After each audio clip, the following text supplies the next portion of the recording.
So good afternoon, Action Coach Next Level community. Today I have the pleasure of speaking with Stephanie Green. Stephanie, please go ahead and introduce yourself to everybody. Hi Claire, hi everyone. My name's Stephanie Green. I'm the founder of Wilded Family Limited. We're an educational resource provider in the UK. We cater to children and families internationally. Our products are translated into 5 languages and distributed all around the globe. That's amazing, thank you. And how long have you been doing that for, Stephanie? So I've been an artist all my life, freelance with my own studio for 12 years, but this particular enterprise was really founded in 2019, and we've been growing really rapidly since then. Fantastic. Well, I will therefore mention the big C word. So COVID, that obviously came pretty quickly after you were founded. You had to navigate that space. What would you say one of the biggest challenges were for you during that time? Yeah, so really interestingly, we're quite a modern company. So we work a lot with freelancers and a kind of global artist community.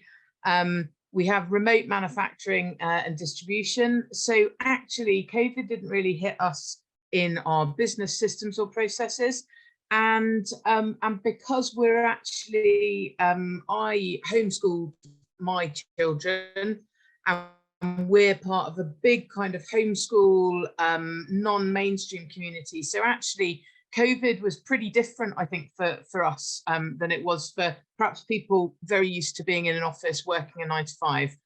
So I think, you know, it was a time where we just counted our blessings. We tried to support our community and our workers if they needed anything, increased flexibility around working hours really to fit in around mompreneuring. But I think because we're a community predominantly of women, we're very used to being really, really flexible with each other already. That sounds amazing. And I suppose actually during that period then, perhaps more people adopted how you work versus the other way. By the sounds of it, there was a lot of learnings opening up to online and flexibility there. Yeah, and I think loads of people really you know, received back their children in a really different way, and that's what our whole company is about.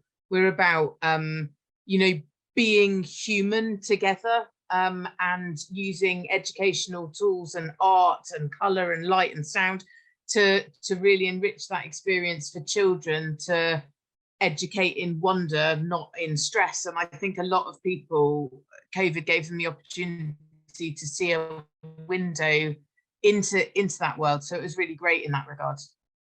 Fantastic. And what would you say one of your biggest learnings have been since founding the company? So it's I found my biggest kind of area of personal growth has been around mindset.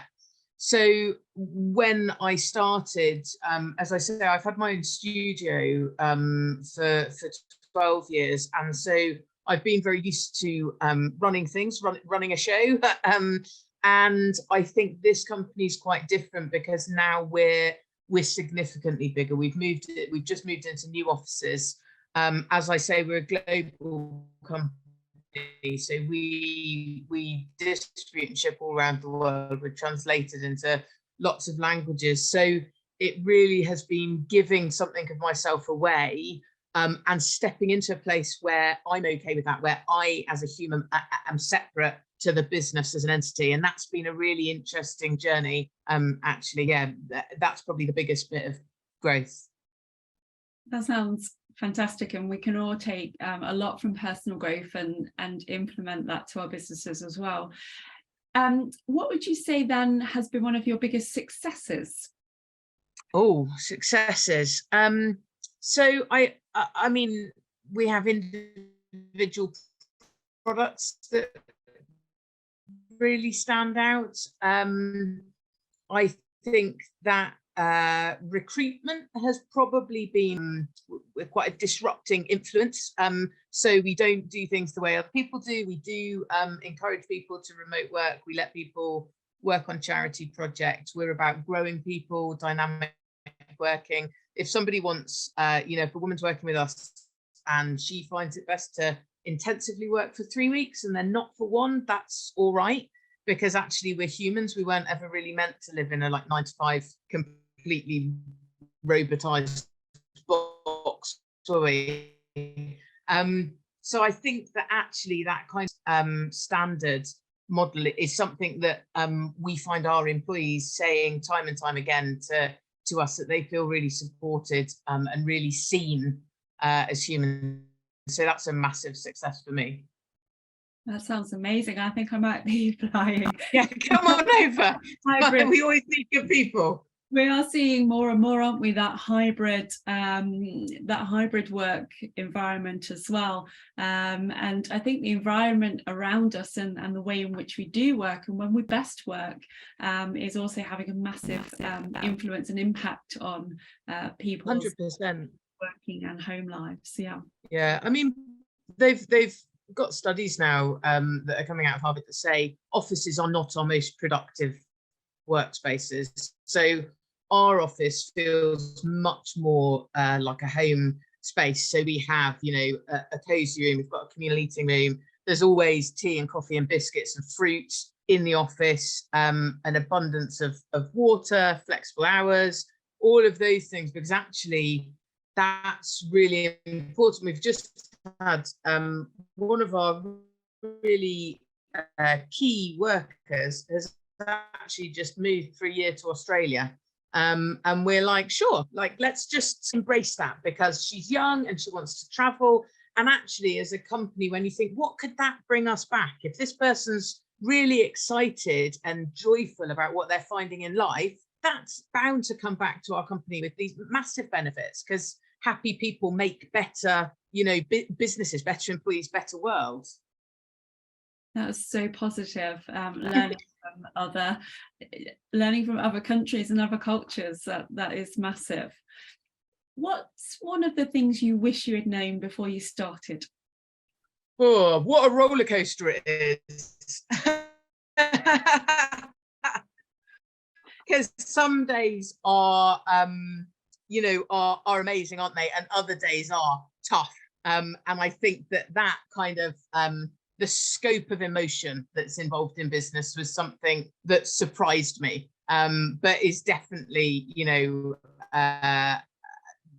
kind of fun. Now I know it's happening. But yeah, definitely a surprise. And just lastly, what piece of advice would you give someone starting out in their own business? It's hard, but I think that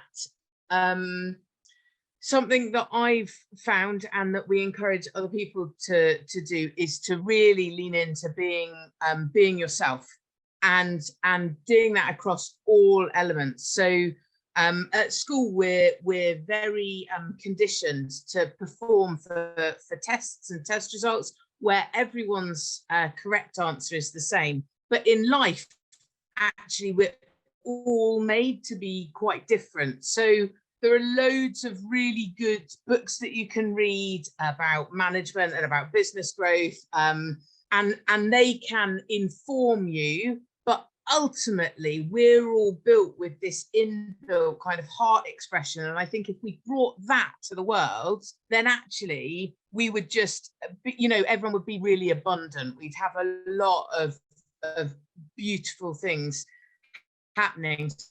So I think lean in and kind of trust your gut instinct. Fantastic. Thank you very much for sharing that with us, and congratulations on the evolution of your business, and thank you. Lastly, to your future success. So thank you for joining us today. Today. Thanks very much, Claire. All right.